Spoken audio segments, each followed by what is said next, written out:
Hello and welcome to the Cultural Capacity Podcast. Happy Friday. I'm Kara Gonzalez-Howard, one of your hostesses on the Cultural Capacity Podcast.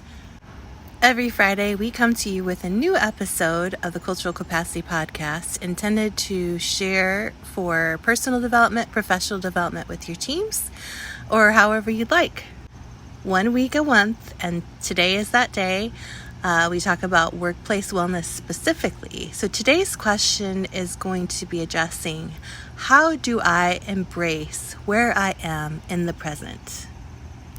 We try to keep our episodes below 15 minutes on normal weeks. Once a month, the last Friday of every month, we release a cultural capacity featured voice episode that carries us through the following month. And we kind of highlight somebody in our atmosphere that is doing great things in their work. For today's episode, I would just ask you to simply sit and be present with your thoughts, emotions, and let's dive in. We all have a role and responsibility to be living in our past, present, and future. And let me explain a little bit more of what I mean by that. Our past often becomes our roadmap of what works and what doesn't work, what is good for us, what does not serve us. The past is something we definitely need and want to pay attention to. It holds our memories of beautiful things that have happened in our lives. We hold these memories in our bodies, both traumatic and non-traumatic memories. Our past can often provide a pretty clear blueprint when we look back upon it as to what decisions we can make moving forward that maybe don't imitate some of the mistakes that we've made in our past. To not pay attention to our past and to reflect back on it from time to time would be foolish. We want to make sure that we're not getting stuck in our past, however. We all know those people who kind of go through life talking about the glory days, so to speak. Maybe people who think that they peaked in high school or college and believe that their best is behind them. This could be anybody. This could be all of us and is all of us from time to time. Sometimes we find ourselves stuck in our careers, in our relationships, in ourselves, and we don't really know how to move forward. And oftentimes, the way that we reflect upon our past can guide how we live in our present, and then also what happens to us in the future.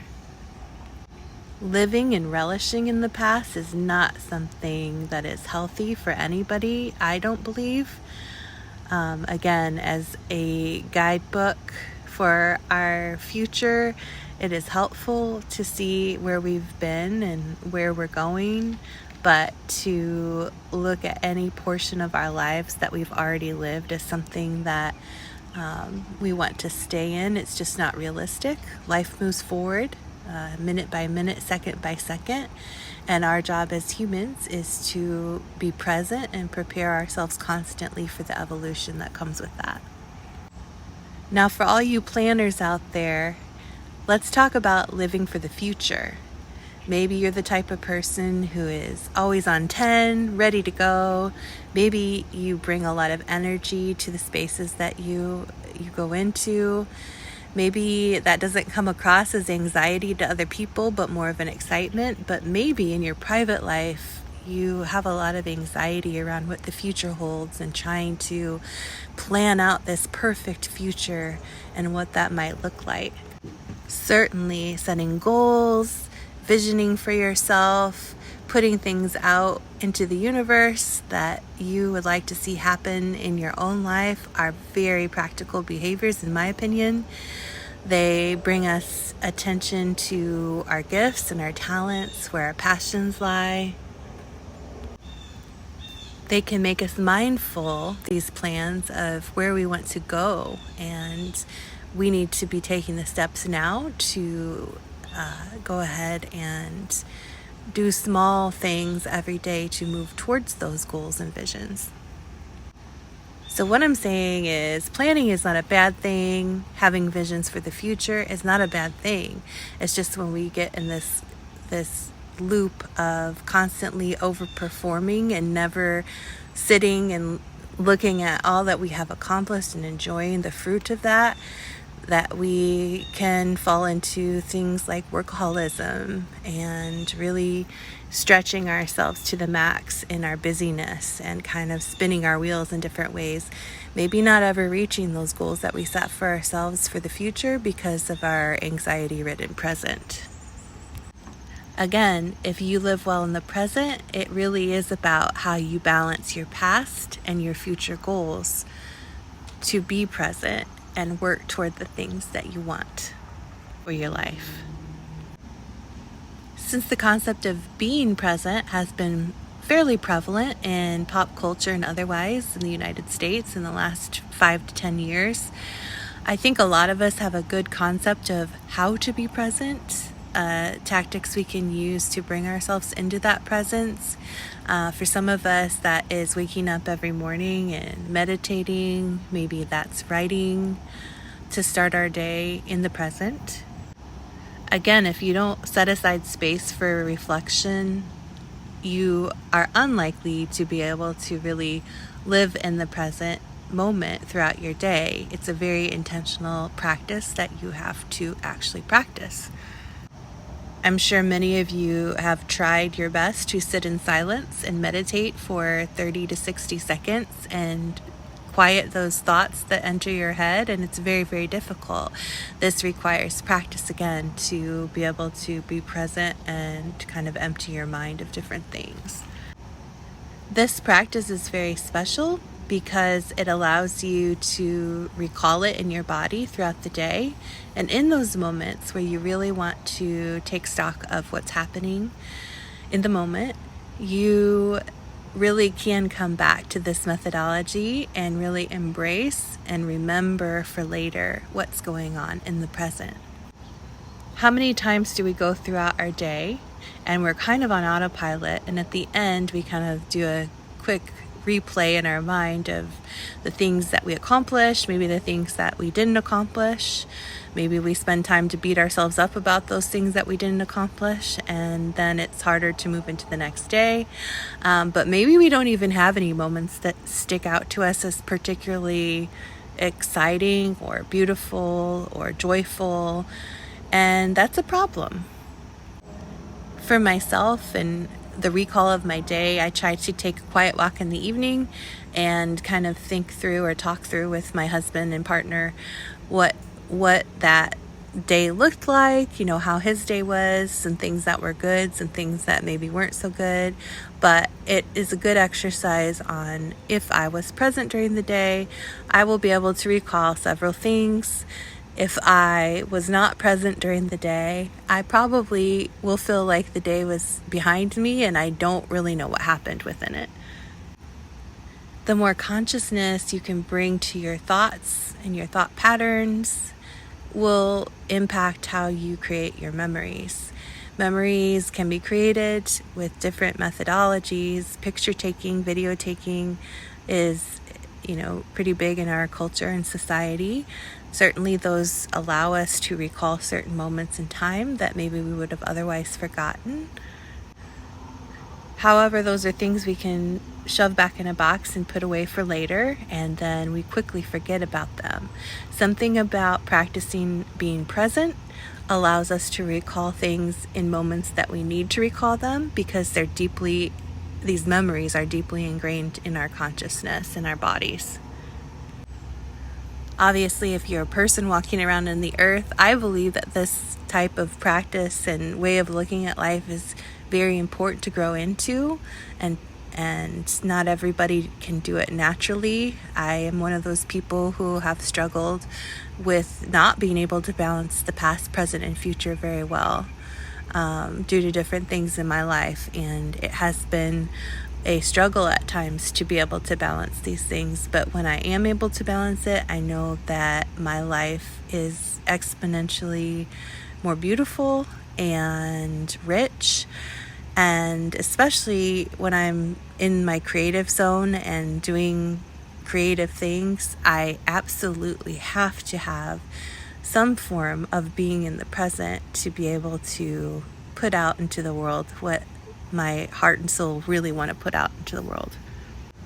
As a creative, if you are not in touch with your spirit component, and the mind and body portions are also not balanced. It's very, very tough to put out valuable work into the world for others to benefit from, because if you don't know yourself and you don't know where you came from, where you are, and where you're going, it will feel like that within the work that you put out to other people, which isn't always a bad thing. People are where they are. People resonate where they resonate. There are people at all stages of this. To be present and in the moment, you have to be intentional, and it will guide your life in such a way and create a calm about you, about your demeanor, about your thought patterns and process that is unparalleled, but you do have to practice. It is something rare and beautiful to be in conversation with another human who is actually present. I don't know if you've ever been talking to somebody and they're kind of, twitching around, maybe messing with their phone, or, looking off into the distance. Maybe they're not there with you in conversation.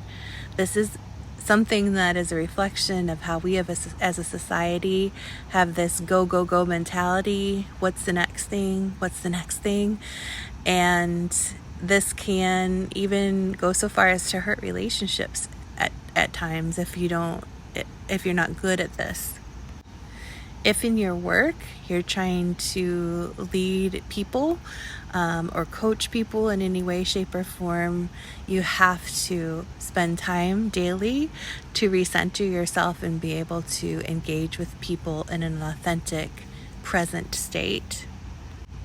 To me, there is nothing worse than sitting down with somebody and feeling like they are not or can't pay attention to me because of whatever they've got going on in their mind. Sometimes if I encounter somebody like this, I will kind of cut the conversation short, to be honest, because it is very disarming to, be able to have a beautiful conversation with somebody, and then maybe you're just having the conversation with yourself at the end of it because the other person has drifted off, is not paying attention. I don't pass judgment on this kind of behavior at all. It's just something that we all struggle with from time to time because of whatever's going on in our lives. Now imagine this as well, this type of behavior in a parent scenario where you have a parent-child interaction where either the child is on their phone messing around, maybe the parents on their phone messing around, or, kind of staring off into the distance, not really listening. That's also a dynamic that is harmful for a parent-child relationship. And especially if you are a parent, it's something that we as 21st century parents need to be very conscientious about when we're engaging with our children and teaching them how to engage with others. Communication is certainly generational, and the ways that we communicate will change over time. However, when we actually form a bond with somebody, whether that's personal or professional, it is quite jarring to be in a situation where you do not feel like the other person is capable of being in the conversation with you. Practicing being present has everything to do with how we practice in our private time, how we are able to wrangle our thought processes and use them to enhance our lives and relationships. If you are in a place in your life right now where you're experiencing any kind of regret about your past, it's fine and good for you to look into that and to reflect upon it, but then to move past it. There's nothing that you can do to change your past. There might be amends that you need to make for different things, but other than that, there's nothing you can do to change anything, and it is not worth your time, energy, or effort to stay locked into your past. If you're that person that experiences high anxiety because you feel like you always have to be planning for something bigger, better, greater in your personal and professional life, I encourage you to stop doing that immediately. Again, you live with this constant anxiety in your body. That's what you're going to be putting out into the world, this franticness, this panic. And that's not something that's good for you, and it's not good for anybody around you. You end up often being the person who doesn't experience true happiness about any of the things they've accomplished in life. And many people who are in this state of mind are very, very successful people who deserve to be, have worked so hard to be in a certain place in their lives, and they will never feel the joy or the satisfaction that comes from meeting your goals because they're worried about planning for the next thing. Life is so wonderful in different ways. It can be very difficult in different ways, but it's so wonderful in that it ebbs and flows, and we are responsible for kind of riding out those waves and being fully present for the good, the bad, the beautiful, everything that's to come, in the best way that we can handle whatever is thrown at us. We do not know what tomorrow holds, but the best way that we can handle the things that come to us day to day is to always be present and always be sure that in our present state we are exactly where we are supposed to be. And if for some reason we discover we're not in that place that we need to be, we can identify it in the moment and make the small shifts that it requires to get to the place where we are supposed to be. I hope you've enjoyed this episode of the Workplace Wellness edition of Cultural Capacity for the month of August. Good luck going back to school if you're a parent. Get those kids ready and have a great school year. I hope your weekend is filled with activities of which you're able to be present for and enjoy fully. And we'll talk to you next week. Thanks so much for joining. If you haven't subscribed, you can watch most of our episodes in video form on YouTube at the handle @EducatorAid. Make sure you subscribe over there to support us in our mission. And if you're not subscribed on whatever podcast platform that you're listening to, please hit the subscribe. You're able to interact with us, leave us questions, comments, etc. Give our podcast a review. That helps us get our messaging out there to more and more people. All right, we'll talk to you soon.